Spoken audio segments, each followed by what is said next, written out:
వ్యక్తిగా, ఒక న్యాయవాదిగా సుధాకర్ యాదవ్ గారు ఆయన చేసిన నిజాయితీ గల నిర్వాహము మీ ముందు నేను పెట్టదలుచుకున్నాను. ఆయన రాసిన ఎఫ్ఐఆర్, వాళ్ళు ఇచ్చిన రిపోర్ట్లు 11 తప్పులు ఉన్నాయి. ఆయన మామూలుగా డిఎస్ఆర్, డైలీ సెర్చ్ రిపోర్టు, అది ఇంటెలిజెన్స్కి పంపించే రిపోర్టు. ఆ డైలీ సెర్చ్ రిపోర్ట్ని చూసుకోమనండి. పరిటాల సునీతకు పంపించినాడు ఆయన. ఎట్లా పంపిస్తారండి? డైలీ సెర్చ్ రిపోర్ట్ని ఇంటెలిజెన్స్ వాళ్ళకి పంపించాల్సింది, నువ్వు గవర్నమెంట్ పంపించాల్సింది, నువ్వు పరిటాల సునీతకు నువ్వు ఎట్లా పంపిస్తావు? దాంట్లో ఏం రాసినారు తెలుసా? మీరు చూసుకోండి. మీరు కావాలంటే పోయి పోలీస్ స్టేషన్లో చూసుకోండి. దాంట్లో చచ్చిపోయిన వాళ్ళు ఏ పార్టీకి చెందిన వాళ్ళు కాదు. ఆయన సుధాకర్ యాదవ్ రాసిండేదే, ఏ పార్టీకి చెందిన వాళ్ళు కాదు. చంపిన వాళ్ళు రెండో దాంట్లో చంపిన వాళ్ళు కమ్మ కులస్తులు, టీడీపీ వారు అని రాసినట్టు మీరు చూసుకోకండి. ఇది అబద్ధమైతే సుధాకర్ యాదవ్నే చెప్పమనండి. ఇదే నిజాయితీ.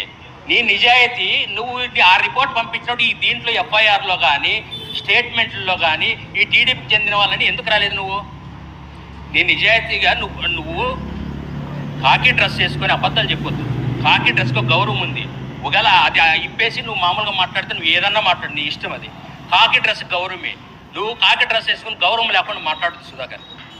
నీకు హెచ్చరిక చేస్తున్నా. నీకు ముందే చెప్పినాం, మా బ్రదర్ని నాగిరెడ్డిని కొట్టించినావు, జాగ్రత్తగా ఉండో. నేను కురువనుగా చెప్తాను. నువ్వు ఇప్పేసి రారా, లే నువ్వు ఇప్పేసి ఇగో డ్రెస్ గౌరవం ఇస్తాను. నేను డ్రెస్ ఇప్పేసి రారా, నీకు అది చూస్తాము. లే నువ్వు నిలబడరా, యాడ్ నిలబడరా. నువ్వు తమాషా చేస్తావా? అని తప్పుడు కుదురు కూస్తావా? లే ఎన్ని లే నువ్వు చూడరా. నువ్వు ఇన్వెస్టిగేషన్ ఇగో ముద్దాయిల దగ్గర నువ్వు వాళ్ళ ఫోటోలు దిగిండేటి వాళ్ళని నువ్వు సాక్షులుగా పెట్టినావు. LW1, LW6, LW7, LW8 చూసుకోండి. వీడు మజ్జిగ కాదు, వేపకుంట ముత్యాలన్న.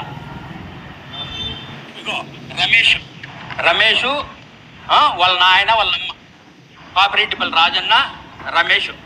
ఆయన ఇంకా అరెస్ట్ చేయలేదు. ఇది నీ ఇన్వెస్టిగేషన్, నీ నిజాయితీ. నువ్వు కాకి డ్రెస్ వేసుకొని చేసే పని. కాకి డ్రెస్ని అవమానపరచొద్దు దయచేసి. కాకి డ్రెస్కి ఒక విలువ ఉంది. నువ్వు అమ్ముడు పోయి నువ్వు ఇట్లా పనులు చేయొద్దు సుధాకర్.